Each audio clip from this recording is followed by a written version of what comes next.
seorang dokter paling mengerti tentang penyakit, mengatakan bahwa COVID itu tidak ada. Mati-matian dia mengatakan tidak ada itu COVID. Sampai akhirnya dia mengoperasi seorang pasien dan pasien itu batuk-batuk. Setelah pasien dioperasi, diperiksa, dinyatakan pasien itu positif. 2-3 hari sesudah itu, dokter itu pun terkena COVID. Berjumpa dengan saya. Setelah itu dia tersenyum mengatakan, ternyata COVID itu ada, Pak Ustadz. Di salah satu kota di Riau, seorang jamaah pergi periksa. Dinyatakan oleh dokter bahwa dia kena COVID. Dia tak percaya. Dia pergi ke Pekanbaru. Sampai di Pekanbaru dia periksa lagi. Dokter di Pekanbaru mengatakan dia negatif. Tidak kena COVID. Selama ini yang dia pahami ikhtilaf itu hanya di masjid saja. Ustadz ini mengatakan bid'ah, ustadz ini mengatakan sunnah. Ternyata masalah COVID pun dokter ikhtilaf juga. Di kabupaten dia mengatakan positif. Dokter Pekanbaru mengatakan negatif. Dibawanya kertas dari Pekanbaru yang mengatakan negatif. Dijumpainya dokter itu. Ditumbuknya, ditinjunya dokter itu. Ternyata ada juga dokter yang bermain-main supaya bertambah anggaran. Berapa banyak pasien dinyatakan COVID, setelah dibawa ke rumah diperiksa, ternyata negatif. Apa kesimpulan dari 3 cerita yang singkat ini? Bahwa COVID itu ada. Tapi yang bermain-main dengan COVID karena ada kepentingan juga banyak. Maka kita mesti cerdas menyikapi ini. Karena anggaran tentang masalah COVID ini besar. Celaka, laknat Allah terbesar bagi mereka yang berani mempermainkan umat. Sudah jatuh, ditimpa tangga, atap rumah pun tanggal. Susah mereka kena sakit, keluarganya meninggal dunia. Masih ada orang yang berani bermain-main. Mereka ini yang dikatakan Allah ulaika kal an'am. Mereka macam binatang. Sejahat-jahatnya kambing memakan pagar tanaman pucuk ubi. Maka hari raya Idul Adha masih bermanfaat dia, masih bisa dipotong. Tapi kalau sudah manusia, ulaika kal an'am, mereka macam binatang kata Allah. Balhum adal, bahkan lebih hina daripada binatang. Jamaah yang sudah mulai muak dan bosan memakai masker ini bertanya, kapanlah kita agaknya berhenti pakai masker, bertutup-tutup mulut sampai sesak napas ini Pak Ustadz? Ustadz tak dapat menjawab. Dokter menjawab, insya Allah selesai vaksinasi nanti, maka kita sudah sehat semua, bisa pergi umroh lagi, bisa pergi sholat jamaah bertablik akbar mendengarkan pengajian ustadz, bisa bersilaturahim kongko-kongko, duduk-duduk minum kopi macam dulu. Yang penting mau disuntik insya Allah selesai. Tiba-tiba keluar headline, judul berita besar, sudah 2 kali vaksin tetap positif COVID. 15 Maret 2021 jpnn.com. Apa maknanya? Ternyata disuntik dia pagi, petang dia kena. Apa sebabnya? Karena virus COVID bermutasi.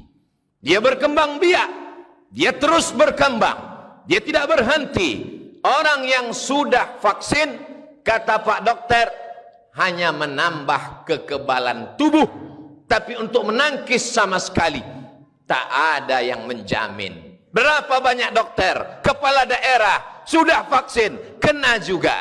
Lalu apakah lantas kita tidak vaksin? Yang meyakini bahwa vaksin itu dari babi, sampai kapanpun babi itu tetap haram. Memakan babi haram, pakai babi haram. Tapi ada saatnya memakai babi jadi boleh. Kapan? Terjebak di dalam hutan. Makanan tidak ada. Pilihan cuma dua, babi atau mati. Tak boleh kita pilih mati. Karena kata Allah, la tulqu bi aidikum ila tahlukah. Jangan jerumuskan dirimu ke dalam kebinasaan. Boleh memilih babi.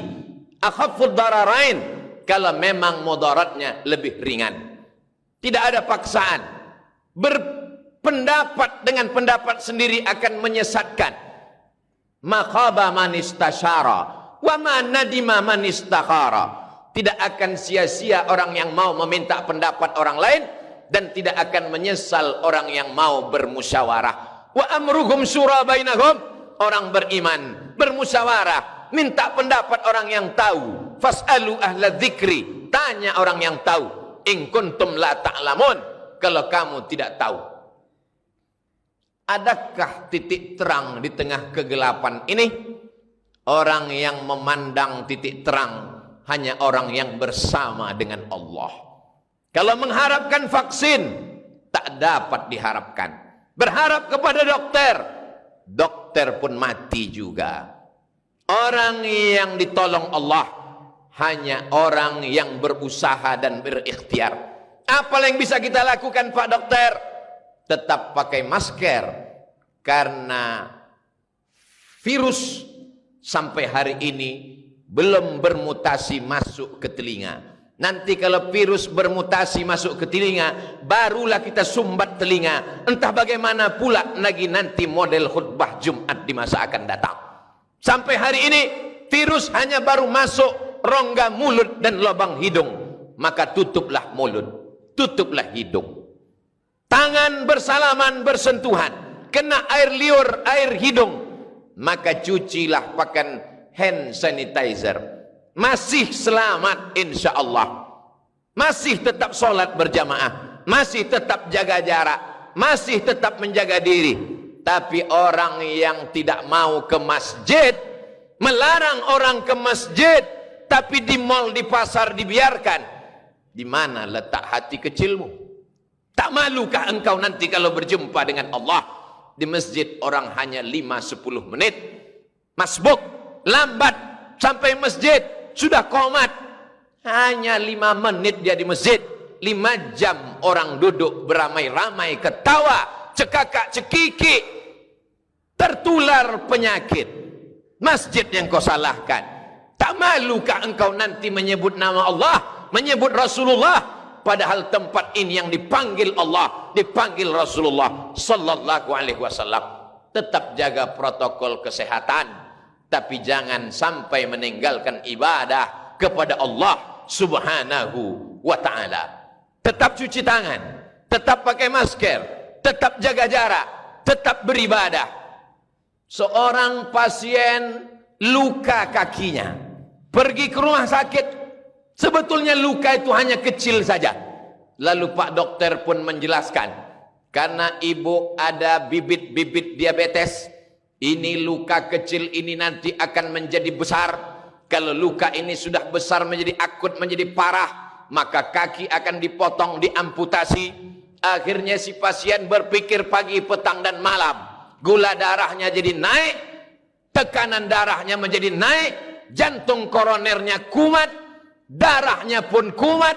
Akhirnya bertambah-tambah penyakit dengan yang lain. Tapi yang mengerti penyakit ini juga dokter. Pak Dokter, apa yang membuat ibu itu semakin parah? Ustadz Abdul Somad, yang membuat kita semakin terpuruk adalah pikiran kita. Pikiran kita lah yang paling berbahaya. Maka Allah menjaga pikiran kita supaya tidak terlalu ketakutan, galau, ngeri, cemas. Setan menakut-nakuti kita. Maka bagaimana caranya? Orang yang berzikir mengingat Allah, memperbanyak bersolawat, maka insya Allah dijaga Allah pikirannya. Kalau sudah pikirannya terjaga, hatinya terpelihara. Kalau sudah hatinya terpelihara, imunnya kuat. Kenapa imunnya kuat?